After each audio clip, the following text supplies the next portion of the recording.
Chapter 36, The Quarterdeck. Enter Ahab then all. It was not a great while after the affair of the pipe, that one morning shortly after breakfast, Ahab, as was his wont, ascended the cabin gangway to the deck. There most sea captains usually walk at that hour, as country gentlemen after the same meal take a few turns in the garden. Soon his steady, ivory stride was heard, as to and fro he paced his old rounds, upon planks so familiar to his tread that they were all over-dented, like geological stones, with the peculiar mark of his walk. Did you fixedly gaze, too, upon that ribbed and dented brow, there also you would see still stranger footprints, the footprints of his one unsleeping, ever-pacing thought. But on the occasion in question, those dents looked deeper, even as his nervous step that morning left a deeper mark. And so full of his thought was Ahab, that at every uniform turn that he made, now at the mainmast and now at the binnacle, you could almost see that thought turn in him as he turned, and pace in him as he paced. So completely possessing him, indeed, that it all but seemed the inward mold of every outer movement. "D'ye mark him, Flask?" whispered Stubb. "The chick that's in him pecks the shell. 'Twill soon be out." The hours wore on, Ahab now shut up within his cabin, anon pacing the deck with the same intense bigotry of purpose in his aspect. It drew near the close of day. Suddenly he came to a halt by the bulwarks, and inserting his bone leg into the auger hole there, and with one hand grasping a shroud, he ordered Starbuck to send everybody aft. "Sir," said the mate, astonished at an order seldom or never given on shipboard except in some extraordinary case.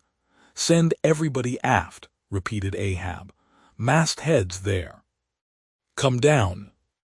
When the entire ship's company were assembled, and with curious and not wholly unapprehensive faces, were eyeing him, for he looked not unlike the weather horizon when a storm is coming up, Ahab, after rapidly glancing over the bulwarks, and then darting his eyes among the crew, started from his standpoint, and as though not a soul were nigh him resumed his heavy turns upon the deck.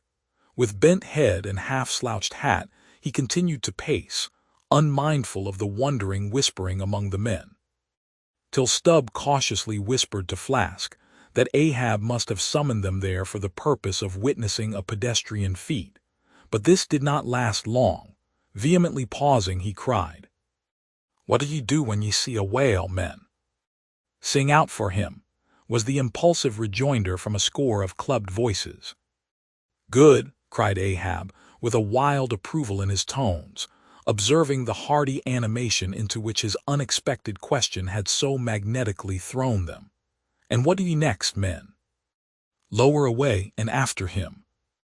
"And what tune is it ye pull to, men?" "A dead whale or a stove boat." More and more strangely and fiercely glad and approving grew the countenance of the old man at every shout, while the mariners began to gaze curiously at each other, as if marveling how it was that they themselves became so excited at such seemingly purposeless questions. But they were all eagerness again, as Ahab, now half revolving in his pivot hole with one hand reaching high up a shroud, and tightly, almost convulsively grasping it, addressed them thus: "All ye mastheaders have, before now heard me give orders about a white whale. Look ye to see this Spanish ounce of gold," holding up a broad, bright coin to the sun. "It is a $16 piece, men. D'ye see it, Mr. Starbuck? Hand me yon top maul." While the mate was getting the hammer, Ahab, without speaking, was slowly rubbing the gold piece against the skirts of his jacket, as if to heighten its luster, and without using any words was meanwhile lowly humming to himself, producing a sound so strangely muffled and inarticulate that it seemed the mechanical humming of the wheels of his vitality in him. Receiving the topmaul from Starbuck, he advanced towards the mainmast with the hammer uplifted in one hand, exhibiting the gold with the other, and with a high raised voice exclaiming, "Whosoever of ye raises me a white-headed whale with a wrinkled brow and a crooked jaw, whosoever of ye raises me that white-headed whale, with 3 holes punctured in his starboard fluke. Look ye, whosoever of ye raises me that same white whale, he shall have this gold ounce, my boys. Huzzah! Huzzah! Cried the seamen, as with swinging tarpaulins they hailed the act of nailing the gold to the mast. It's a white whale, I say, resumed Ahab as he threw down the topmaul. A white whale. Skin your eyes for him, men. Look sharp for white water. If ye see but a bubble, sing out. All this while Tashtego, Dagu, and Queequeg had looked on with even more intense interest and surprise than the rest, and at the mention of the wrinkled brow and crooked jaw they had started as if each was separately touched by some specific recollection. "Captain Ahab," said Tashtego, "that white whale must be the same that some call Moby Dick." "Moby Dick," shouted Ahab. "Do you know the white whale then, Tash?" "Does he fan tail a little curious, sir, before he goes down?" said the gay header deliberately. "And has he a curious spout too?" said Dagu. "Very bushy, even for a parmacety, and mighty quick, Captain Ahab." "And he have 1, 2, 3, oh. Good many iron in him hide too, Captain," cried Queequeg disjointedly. "All twisk-te-be-twisk, like him, faltering hard for a word, and screwing his hand round and round as though uncorking a bottle, like him. "Corkscrew," cried Ahab. "Aye, Queequeg, the harpoons lie all twisted and wrenched in him." "Aye, Dagu, his spout is a big one like a whole shock of wheat, and white as a pile of our Nantucket wool after the great annual sheep shearing. Aye, Tashtego, and he fan tails like a split jib in a squall. Death and devils! Men, it is Moby Dick ye have seen. Moby Dick, Moby Dick." "Captain Ahab," said Starbuck, who, with Stubb and Flask, had thus far been eyeing his superior with increasing surprise, but at last seemed struck with a thought which somewhat explained all the wonder. "Captain Ahab, I have heard of Moby Dick, but it was not Moby Dick that took off thy leg." "Who told thee that?" cried Ahab, then pausing, "I, Starbuck, I, my hearties all round, it was Moby Dick that dismasted me. Moby Dick that brought me to this dead stump I stand on now. Aye," he shouted with a terrific, loud animal sob like that of a heart-stricken moose. "Aye, it was that accursed white whale that razzied me. Made a poor pegging lubber of me for ever and a day." Then tossing both arms, with measureless imprecations he shouted out, Aye, and I'll chase him round Good Hope, and round the Horn, and round the Norway Maelstrom, and round perdition's flames before I give him up. And this is what ye have shipped for, men, to chase that white whale on both sides of land and over all sides of earth, till he spouts black blood and rolls fin out. What say ye, men? Will ye splice hands on it now? I think ye do look brave." Aye," shouted the harpooneers and seamen, running closer to the excited old man. "A sharp eye for the white whale, a sharp lance for Moby Dick." "God bless ye," he seemed to half sob and half shout. "God bless ye, men. Steward, go draw the great measure of grog. But what's this long face about, Mr. Starbuck? Wilt thou not chase the white whale? Art not game for Moby Dick?" "I am game for his crooked jaw, and for the jaws of death too, Captain Ahab, if it fairly comes in the way of the business we follow. But I came here to hunt whales, not my commander's vengeance. How many barrels will thy vengeance yield thee even if thou gettest it, Captain Ahab? It will not fetch thee much in our Nantucket market." "Nantucket market, hoot! But come closer, Starbuck. Thou requirest a little lower layer. If money, to be the measurer, man, and the accountants have computed their great counting-house the globe, by girdling it with guineas, 1 to every 3 parts of an inch. Then let me tell thee, that my vengeance will fetch a great premium here." "He smites his chest," whispered Stubb. "What's that for? Methinks it rings most vast but hollow." "Vengeance on a dumb brute," cried Starbuck, "that simply smote thee from blindest instinct. Madness, to be enraged with a dumb thing, Captain Ahab, seems blasphemous. Hark ye yet again, the little lower layer. All visible objects, man, are but as pasteboard masks. But in each event, in the living act, the undoubted deed. There, some unknown but still reasoning thing puts forth the moldings of its features from behind the unreasoning mask. If man will strike, strike through the mask. How can the prisoner reach outside except by thrusting through the wall? To me, the white whale is that wall shoved near to me. Sometimes I think there's naught beyond, but 'tis enough. He tasks me, he heaps me. I see in him outrageous strength, with an inscrutable malice sinewing it.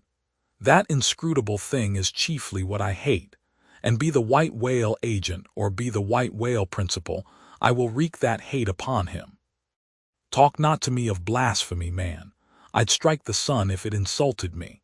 For could the sun do that, then could I do the other, since there is ever a sort of fair play herein, jealousy presiding over all creations. But not my master, man, is even that fair play.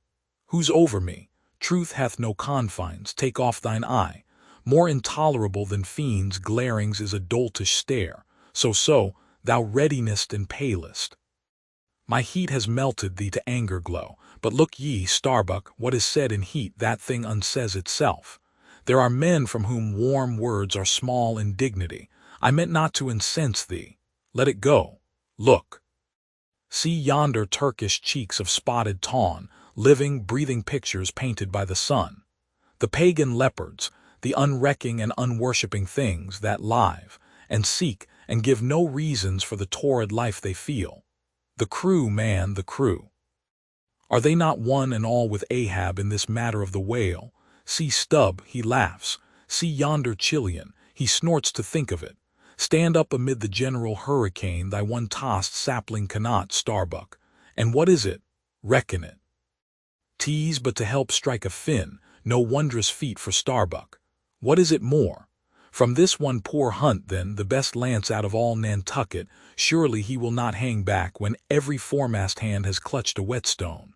Ah! Constraining seize thee, I see, the billow lifts thee, speak, but speak. Aye, thy silence then that voices thee. Aside, something shot from my dilated nostrils, he has inhaled it in his lungs. Starbuck now is mine. Cannot oppose me now, without rebellion. God keep me, keep us all, murmured Starbuck lowly. But in his joy at the enchanted, tacit acquiescence of the mate, Ahab did not hear his foreboding invocation. Nor yet the low laugh from the hold, nor yet the presaging vibrations of the winds in the cordage, nor yet the hollow flap of the sails against the masts, as for a moment their hearts sank in. For again Starbuck's downcast eyes lighted up with the stubbornness of life. The subterranean laugh died away, the winds blew on, the sails filled out, the ship heaved and rolled as before. Ah, ye admonitions and warnings! Why stay ye not when ye come? But rather are ye predictions than warnings, ye shadows, yet not so much predictions from without, as verifications of the foregoing things within. For with little external to constrain us, the innermost necessities in our being, these still drive us on. The measure, cried Ahab. Receiving the brimming pewter and turning to the harpooneers, he ordered them to produce their weapons. Then ranging them before him near the capstan, with their harpoons in their hands, while his 3 mates stood at his side with their lances, and the rest of the ship's company formed a circle round the group. He stood for an instant searchingly eyeing every man of his crew, but those wild eyes met his, as the bloodshot eyes of the prairie wolves meet the eye of their leader, ere he rushes on at their head in the trail of the bison. But alas! Only to fall into the hidden snare of the Indian. "Drink and pass," he cried, handing the heavy charged flagon to the nearest seaman. "The crew alone now drink. Round with it, round. Short draughts, long swallows, men. 'Tis hot as Satan's hoof, so, it goes round excellently. It spiralizes in ye, forks out at the serpent-snapping eye. Well done, almost drained. That way it went, this way it comes. Hand it me here, a hollow. Men, ye seem the years, so brimming life is gulped and gone. Steward, refill. Attend now, my braves. I have mustered ye all round this capstan, and ye mates flank me with your lances, and ye harpooneers stand there with your irons. And ye stout mariners, ring me in, that I may in some sort revive a noble custom of my fisherman fathers before me. O men, you will yet see that. Ha, boy, come back.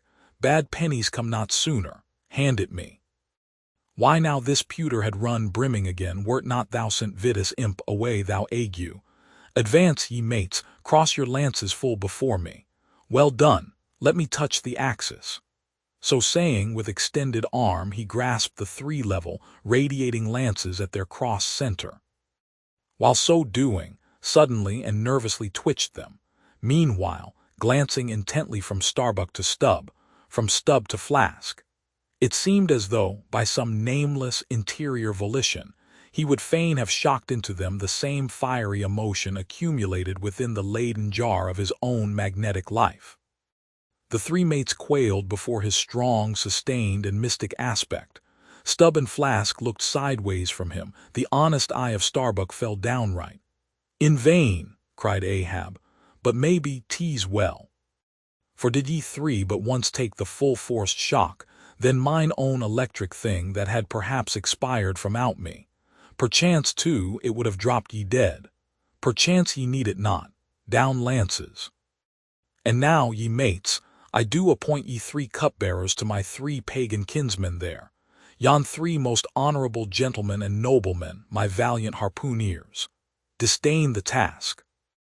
What when the great Pope washes the feet of beggars, using his tiara for ewer? Oh, my sweet cardinals, your own condescension that shall bend ye to it. I do not order ye, ye will it. Cut your seizings and draw the pole, ye harpooneers." Silently obeying the order, the three harpooneers now stood with the detached iron part of their harpoons, some 3 feet long, held, barbs up, before him. "Stab me not with that keen steel, cant them over, know ye not the goblet end? Turn up the socket, so, now ye cup-bearers advance, the irons take them. Hold them while I fill." Forthwith, slowly going from one officer to the other, he brimmed the harpoon sockets with the fiery waters from the pewter. "Now 3 to 3 ye stand, commend the murderous chalices. Bestow them, ye who are now made parties to this indissoluble league. Ha, Starbuck, but the deed is done. Yon ratifying sun now waits to sit upon it. Drink, ye harpooneers.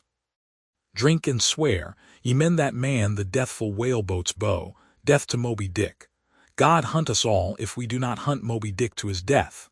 The long, barbed steel goblets were lifted. And to cries and maledictions against the white whale, the spirits were simultaneously quaffed down with a hiss. Starbuck paled and turned and shivered. Once more, and finally, the replenished pewter went the rounds among the frantic crew.